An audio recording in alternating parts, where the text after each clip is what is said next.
তো শীত ফুরিয়ে গরমকাল চলে এলো, আর গরমকালে গরমের ছুটি মানেই বাঙালিদের একটা সবথেকে পছন্দের জায়গা, ঘুরতে যাওয়ার পছন্দের জায়গা, সেটা হচ্ছে গ্যাংটক অথবা দার্জিলিং। অনেকে দুটোই কম্বাইন করে, গ্যাংটক দার্জিলিং একসাথে। তো আজ আমি এই ভিডিওতে গ্যাংটকে ঘুরতে গেলে, সিকিম ঘুরতে গেলে গ্যাংটকটাকে যদি কেন্দ্র করা হয়, তাহলে গ্যাংটকে সবথেকে প্রধান যেটা জরুরি সেটা হচ্ছে থাকার জায়গা, মানে হোটেল। তো সেই হোটেল সম্পর্কে কিন্তু আজকের এই ভিডিওতে তোমাদেরকে ইনফরমেশন দেবো। সম্পূর্ণ ভিডিওটা তোমরা দেখো। এখানে কিভাবে হোটেল নেওয়া যেতে পারে, কোন কোন হোটেলগুলো ভালো হতে পারে, কোন জায়গায় হোটেল নেওয়া শ্রেয় হবে, কত রেট হয় এবং কিভাবে হোটেল বুক করা যায়, এই সমস্ত কিছু কিন্তু এই ভিডিওর মধ্যে তোমাদের থাকবে। তো চলো ভিডিওটা শুরু করি। তো hello friends, welcome to tour guide. তো বন্ধুরা, আশা করি সবাই ভালো আছো। আর আজকের ভিডিওতে যেটা নিয়ে আলোচনা করছিলাম যে হোটেল কোথায় নেওয়া ঠিক হবে। দেখো, গ্যাংটকে যদি তোমরা ঘুরতে যাও আর গ্যাংটকটাকে যদি কেন্দ্রস্থল করো, সেক্ষেত্রে কিন্তু আমরা 95% মানুষই চাই যারা ঘুরতে যায় তারা কিন্তু এমজি মার্গটাকে কেন্দ্র করে, এমজি মার্গটার আশেপাশেই কিন্তু হোটেল নিতে বেশি পছন্দ করি। এবারে ব্যাপারটা হচ্ছে, অন্যান্য জায়গায় কি হোটেল নেই? হোটেল পুরো গ্যাংটক জুড়েই আছে। যদি আমি এমজি মার্গটাকে কেন্দ্র করি এবং এমজি মার্গটাকে যদি একটা ভিউ পয়েন্ট বলে রাখি, মানে দর্শনীয় স্থান করে রাখি যেখানে আমি টাইম কাটাতে চাই, তো সেটা করতে গেলে আমাকে এমজি মার্গের কাছাকাছি থাকাটা বেটার হবে। কারণ হোটেল যদি দূরে হয়, সেখান থেকে এমজি মার্গ আসার জন্য আমাকে আবার গাড়ি খরচা করে বা এক্সট্রা টাইম নিয়ে যাতায়াত করতে হবে। তো সেক্ষেত্রে এমজি মার্গের আশেপাশে হোটেল নিলে শ্রেয় হবে। এবারে এমজি মার্গের ওপরেও কিন্তু অনেক হোটেল আছে। এমজি মার্গের ওপরে যে হোটেলগুলো, সেই হোটেলগুলোর রেন্ট কিন্তু অনেকটা বেশি। আর এরপরে যেহেতু মার্চের 15 পর থেকে এপ্রিল মে এই পুরো সিজন কিন্তু চলছে, আর এখানে কিন্তু হোটেলের রেন্ট কিন্তু অনেক বেশি হয়। তো সেক্ষেত্রে একটু যদি কম বাজেটের মধ্যে এমজি মার্গের কাছাকাছি থাকা যায়, সেটা অনেক শ্রেয় হবে। আর সেই জন্য এমজি মার্গের আশপাশে 500 থেকে 700 মিটারের মধ্যে কিন্তু রুম নেওয়া শ্রেয় হবে, যাতে হেঁটে এমজি মার্গটাকে ঘুরতে পারা যায়। তো এই গেল বিষয় যে কোথায় হোটেল নেব। এরপরে আসি হোটেল কিভাবে বুক করব। দেখো, হোটেল বুক করার জন্য অনলাইন ওয়েবসাইট তো আছেই, যেখান থেকে তোমরা বুক করতে পারো বা এখানে এসেও বুক করতে পারো। এরপর একটা কথা বলে থাকি, এবারে সিজনের সময় কিন্তু এখানে হোটেলে প্রচুর পরিমাণে চাপ থাকে। সেক্ষেত্রে কিন্তু এখানে আসার পর তোমাকে রুম নিতেই হবে। তাই তোমায় কিন্তু একটু বেশি বাজেটও কিন্তু রুমের যে ওনাররা, তারা কিন্তু হোটেল মালিকরা, তারা কিন্তু বেশি বলতে পারে।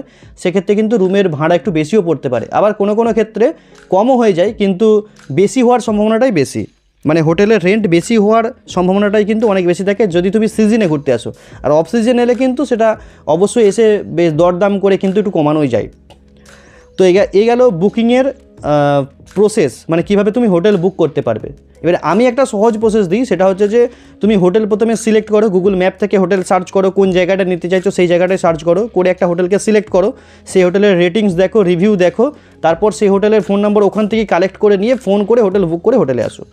তো এটা একটা প্রসেস। এই প্রসেসে কিন্তু আমি পার্সোনালি নিজে হোটেল বুক করে থাকি এবং আমি এক্ষেত্রে কিন্তু ভালো রেজাল্টই পেয়েছি। তো তোমাদের সেই প্রসেসটা আরও সহজ করে দেওয়ার জন্য আমি এরকমই 5টা হোটেলের নাম আজকে এই ভিডিওতে তোমাদেরকে বলবো, যেগুলোর লোকেশান তোমাদেরকে বলবো এবং হোটেলের রেন্ট কত কী হয় সেটা বলবো, হোটেলের ইনভেন্টরি কী আছে সেটাও বলে দেবো। আর এই হোটেলের বুকিংয়ের ফোন নম্বরও কিন্তু আমি আমার ভিডিও ডেসক্রিপশানে তোমাদেরকে দিয়ে দেবো। তো আমার লিস্টের আজকের যে আমার এই 5টা হোটেলের লিস্ট, তার প্রথমে আছে গ্যাংটক হোটেল ম্যাঙ্গোলিয়া। তো এই হোটেলটার রেটিং হচ্ছে 4.1 আউট অফ 5 গুগল ম্যাপের রেটিং।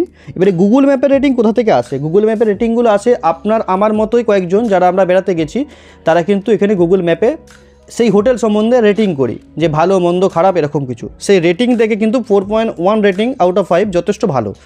আর এমজি মার্গ থেকে 100 থেকে 150 মিটার দূরে এই হোটেলটা অবস্থিত, মানে এমজি মার্গের নিচেই। একটু সিঁড়ি ক্লাইম্বিং করে, মানে সিঁড়ি ভেঙে উপরে উঠে এলেই এমজি মার্গ পেয়ে যাবেন। মেন রোডের ধারে হোটেলের মধ্যে পার্কিংয়ের সুবিধা আছে এবং ফ্রি ওয়াইফাই আছে। আর এই হোটেলের মোটামুটি কস্ট 1000 থেকে 1500-1700-র মধ্যে কিন্তু রুম পাওয়া যাবে এই সিজনে। এই হোটেলের ফোন নাম্বার এবং হোটেলের যে গুগল ম্যাপের যে লিঙ্ক, সেই লিঙ্কও কিন্তু আমি ডেসক্রিপশানে দিয়ে দেবো। সমস্ত হোটেলেরই কিন্তু আমি দিয়ে দেবো। 2 নম্বরে যে হোটেল আছে সে হচ্ছে হোটেল তানান্সি।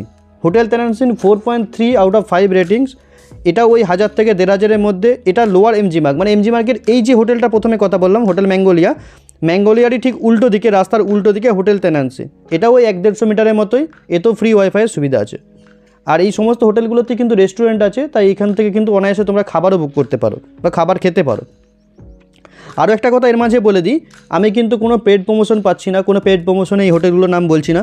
এগুলো আমি নিজের থেকে সিলেক্ট করেছি, আমার ভালো লেগেছে তাই তোমাদেরকে বলছি। এবং এদের ফোন নম্বর দেওয়া থাকবে, তোমরা ফোন করে আগে কন্ট্যাক্ট করো, জিজ্ঞাসা করো, ভালো করে কথা বলো, তারপরে কিন্তু হোটেল বুক করো।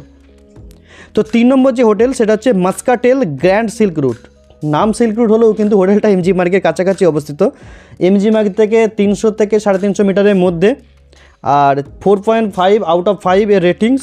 এটা হচ্ছে যেটা কর্পোরেশন ব্যাংক আছে এমজি মার্গের নিচের দিকে, কর্পোরেশন ব্যাংক, ওই ব্যাংকের কাছেই অবস্থিত।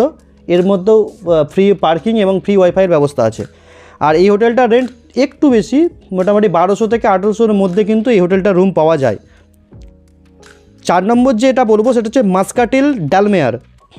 4.5 আউট অফ 5 রেটিংস, খুব ভালো রেটিংস। এটা যে পুরানো যে পেলিং ট্যাক্সি স্ট্যান্ড ছিল না, ওই পুরানো পেলিং ট্যাক্সি স্ট্যান্ড এখনও আছে, ওই ট্যাক্সি স্ট্যান্ডের পাশেই কিন্তু একদম এটা। এর কিন্তু পার্কিং এরিয়া সেরকমভাবে নেই, কিন্তু ওয়াইফাই ফ্রি আছে। এই হোটেলটারও রেন্ট কিন্তু 1200 থেকে 1800 টাকার মধ্যে। আর এরপরে 5 নম্বরে লাস্ট যে হোটেলের কথা বলবো আজকের এই ভিডিওতে, এই হোটেলটার কথা আমি আগেও অনেক ভিডিওতে বলেছি আর এবারেও বলবো। এটা মোটামুটি 600 মিটার দূরত্ব এমজি মার্গ থেকে। আরেকটা সুবিধা কি, এমজি মার্গ থেকে একে কোনো সিঁড়ি ক্লাইম্বিং করতে হবে না, মানে কোনো সিঁড়ি ভেঙে ওপরে উঠতে হবে না।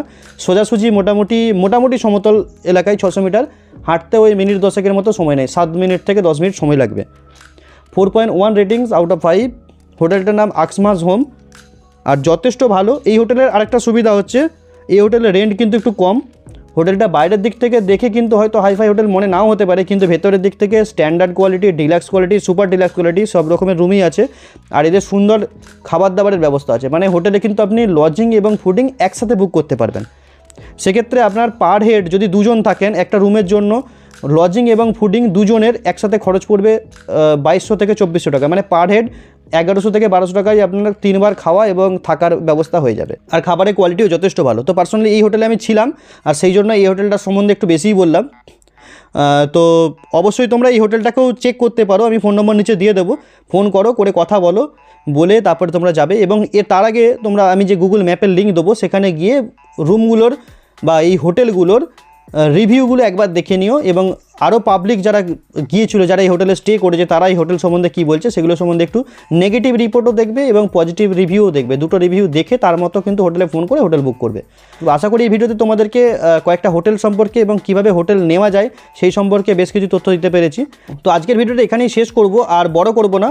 আর এর পরের ভিডিওতে নিয়ে আসবো দার্জিলিং সম্পর্কে, দার্জিলিংয়ের বেশ কিছু হোটেল সম্পর্কে ভিডিও নিয়ে আসবো। দার্জিলিংয়ে কোথায় হোটেল নেওয়া শ্রেয় হবে, কোথায় হোটেল নিলে কীরকম খরচ পড়বে, বা কোথায় হোটেল নিলে যাতায়াতের সুবিধা হবে, সমস্ত কিছু, এই সমস্ত কিছু নিয়েই কিন্তু দার্জিলিংয়ের একটা ভিডিও নিয়ে আসছি। এর পরের ভিডিওতেই আসবে, আর সেই জন্যই ওয়েট করো। আর অবশ্যই চ্যানেলটাকে সাবস্ক্রাইব করে নোটিফিকেশান বেলটা অন করে দাও, যাতে এই ধরনের সুন্দর সুন্দর informative video, tour related informative video তোমাদের কাছে খুব সহজে পৌঁছে যায়। তো আজকের মতো টাটা বাই বাই, দেখা হবে পরের ভিডিওতে, মানে কথা হবে পরের ভিডিওতে। চলো টাটা বাই বাই।